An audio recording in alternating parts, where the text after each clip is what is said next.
ગીર સોમનાથમાં પ્રથમ woman specialist હોસ્પિટલનું ઉદ્ઘાટન કરાયું। ગીર સોમનાથ જિલ્લા મથક વડા મથક વેરાવળ ખાતે મહિલાઓ માટે સ્પેશિયલ હોસ્પિટલ કાર્યરત થઈ, જેમાં મહિલાઓની નાની મોટી તમામ સમસ્યાનું સમાધાન એક જ જગ્યા પર થઈ શકશે। આવી હોસ્પિટલ ગીર સોમનાથ જિલ્લામાં પ્રથમ ખુલ્લી છે।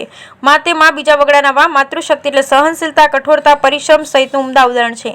આજે દેશમાં પણ મહિલાઓ માટે 33% અનામત પણ જાહેર કરાઈ, જેથી મહિલાઓને ખૂબ જ મોટું પ્રાધાન્ય અપાયું, પરંતુ મહિલાઓને પડતી શારીરિક સમસ્યાઓનું સમાધાન પણ ખૂબ જ જરૂરી બન્યું। આજની હાઈ ટેકનોલોજી યુગમાં જંક ફૂડ, ફાસ્ટ ફૂડ, બહારનું જમવાનું તેમજ વધુ પડતી મહેનત, માનસિક તણાવ સહિતની અનેક સમસ્યાઓ ઘર કરી ગઈ છે। ત્યારે ગીર સોમનાથ જિલ્લા વર્ષોથી કાર્યરત એવી સ્મિથ હોસ્પિટલ કે પતિ અને પત્ની દંપતી જ સેવા આપી રહ્યા છે, જેમનું નવું સોપાન જે વિશાળ જગ્યામાં કાર્યરત થયું, જેમાં ગાયનેક હોસ્પિટલ સહ ગર્ભાવસ્થાની સંપૂર્ણ સારવાર, ગાયનેકના બધા જ ઓપરેશન, બાળક ન રહેતા હોય તેમના IVF centre, test tube, baby laparoscopy, gynaec cancer, 4D sonography, બાળરોગ સહિતની તમામ સુવિધાઓ ઉપલબ્ધ કરાઈ, જેમાં મહિલાઓ માટે ખૂબ જ રાહત મળી છે। એક જ જગ્યા પર તમામ સારવાર સાથે canteen, laboratory, medical, ambulance, waiting room સહિતની તમામ સુવિધાઓ પણ ઉપલબ્ધ કરાઈ।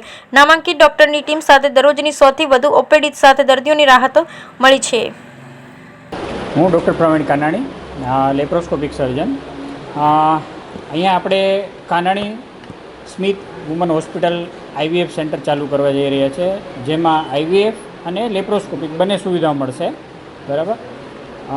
એક એડવાન્સ લેવલની સારવાર છે કે જેમાં સ્ત્રીની લગતી તમામ સમસ્યાઓ જેનું ઓપરેશન લેપ્રોસ્કોપિક થી આખું આધુનિક ટેકનોલોજીથી દૂરબીનથી થશે, અને એ ઓપરેશન પછી હિસ્ટ્રોસ્કોપી પણ એક અંદર ગર્ભાશયની અંદરથી કે જેમાં એક પણ કાપો ન આવે, એ નાની મોટી ગાંઠો સમસ્યા હોય, મસાની સમસ્યા હોય, એ હિસ્ટ્રોસ્કોપીની પણ સારવાર અહીંયા થશે। આના પછી ધારો કે બાળક રાખવાના પ્રોબ્લેમ હોય, એ જે આધુનિક ટેકનોલોજીની સારવાર જેને કે આપણે IVF કહે, એ પણ સારવાર અહીંયા વેરાવળ લેવલે આ જ હોસ્પિટલમાં કમ્પ્લીટલી સારવાર મળશે, કે જેમાં અમારી ટીમમાં તન્વી મેડમ છે કે જે રૂટીન બધી IVFના ટ્રીટમેન્ટ અને એના પ્રોટોકોલ અને સ્ટિમ્યુલેશન, પિકઅપ ટ્રાન્સફર સુધીની બધી સારવાર કરશે।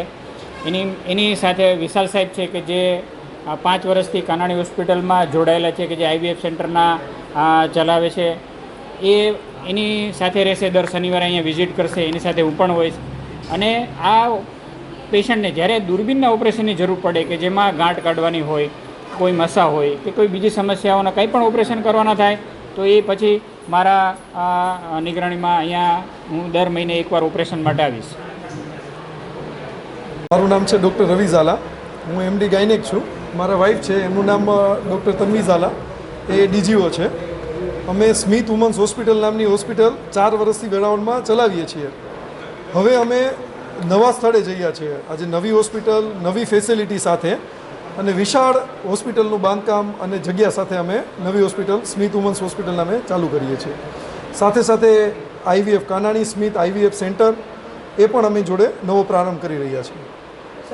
જો હવે પહેલાં કેવું થતું કે ભાઈ ગાયનેક એટલે ડિલિવરીવાળું, લેપ્રોસ્કોપી સર્જરી એટલે એનો અલગ, IVF તો કે અલગ, એવું કંઈ જ નહીં।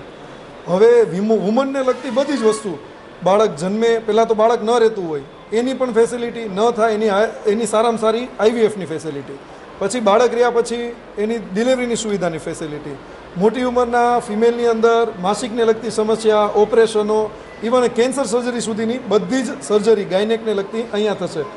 બાળરોગ વિભાગ પણ અમારી સાથે સંકળાયેલો છે, એ પણ હોસ્પિટલની અંદર જ થશે। પેશન્ટને આ સ્મિથ વુમન્સ હોસ્પિટલથી બહાર જવાનું જ નહીં રહી કંઈ।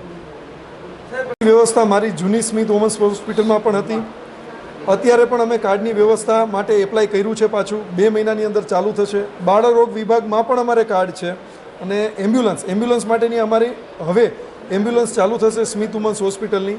ટ્રેન સ્ટાફ જ પેશન્ટને લેવા જશે, એટલે વચ્ચે પણ ડિલિવરી થશે તો પણ સ્ટાફ એને હેન્ડલ કરી લેશે।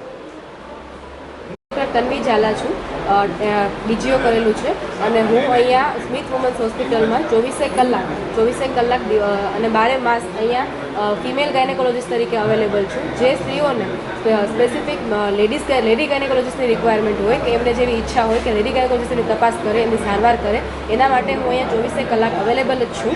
અને અહીંયા આપણી પાસે પૂરો સ્ટાફ પણ મહિલા સ્ટાફ જ છે, એટલે એ લોકોને અનુકૂળ રહે, સ્ત્રીઓ માટે અનુકૂળ રહે એ રીતની બધી સુવિધાઓ અહીંયા અવેલેબલ છે। પ્રોટોકોલ, સ્ટિમ્યુલેશન, આ તે બધું હું જ હેન્ડલ કરવાનું છું।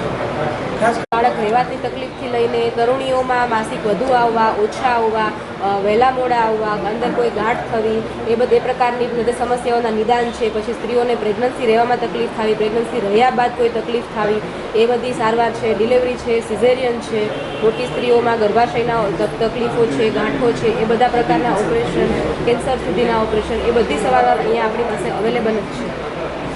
વુમન્સ હોસ્પિટલમાં ટૂંક સમયમાં એમ્બ્યુલન્સની સુવિધા ચાલુ કરવા જઈ રહ્યા છીએ, જેમાં આપણી પાસે ટ્રેન્ડ સ્ટાફ હશે કે જે પેશન્ટને લેવા અને મૂકવા માટે જશે. એટલે રસ્તામાં પણ પેશન્ટને કાંઈ તકલીફ થાય તો આપણો સ્ટાફ એમની સાથે હાજર જ હોય, એટલે પેશન્ટને કોઈ પ્રકારની અગવડ ન પડે.